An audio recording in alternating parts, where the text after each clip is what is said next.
What about for you, Selena? What's been the way that you've been able to manage your crazy work schedule, staying committed to the relationship, finding time to make memories and make I space? think, I will say it's very hard for me. And like Benny said in the beginning, it was very difficult for me to take trips away. It just makes me feel, once I understood and got to know him, and I wasn't afraid to tell him, like, hey, I just want to make sure, like, it's not that I don't trust you. Can you just text me before you, go to your next thing?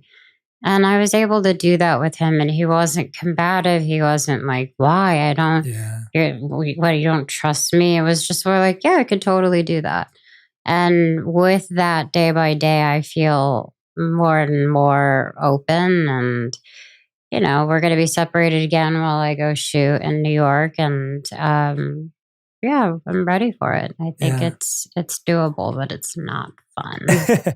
Exactly. It's not fun, but it sounds like you found a system that works for you. And the system is so simple, is literally just listening to the other person. If the other person says, hey, I need this, it's not now like a debate around whether they don't trust you. Because I think a lot of us, if someone said that to you, Benny, like it would be easy for your reaction to be like, well, how can you not trust me? Like, you always know where I am. Like, why do I have to do this every day? Like, you could have that reaction, but that reaction doesn't make the relationship better.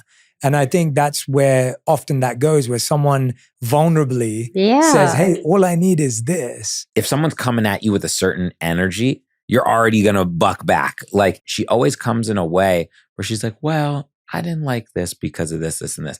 I'm like, she just said it's so nice that I have to. I'm like, no, because I'm like, shit, I have to approach this in a different way because she came at it with such class and effort. So like, I'm not going to come back at her like that. I'm going to come back at her and say, well, I agree with what you're saying, or, I disagree and here's why, and that's how we talk through everything. Yeah. And then another thing was I really wanted a person that when I wake up, I think to myself, I'm like, how can I make Selena's day better? Like what can I do in my day to make her day better? Because then that makes my day better. And I wanted to find a person like that. And I know when Selena wakes up, like the first thing she's thinking is like, how can I make his day better? And we have such a give and take. Like I could never even see a world where I would ever yell at her. She would ever yell at me. Like we don't argue like that. Like I feel like we just have conversations. Like there's never an argument. Sometimes she'll say, this is so funny. Oh boy. No. She'll do this and it's really cool. She'll go, I'm feeling a little irritated and I think I need like 25 minutes. And I'll say, okay. And then I give her space. And then after like 5 minutes, she texts me. She's like, hey, will you come back? I miss you. Yeah, but it's knowing that, and we have the proper boundaries set with each other. Like I don't have to be on top of her every second. She doesn't have to be on top of me every second we're together.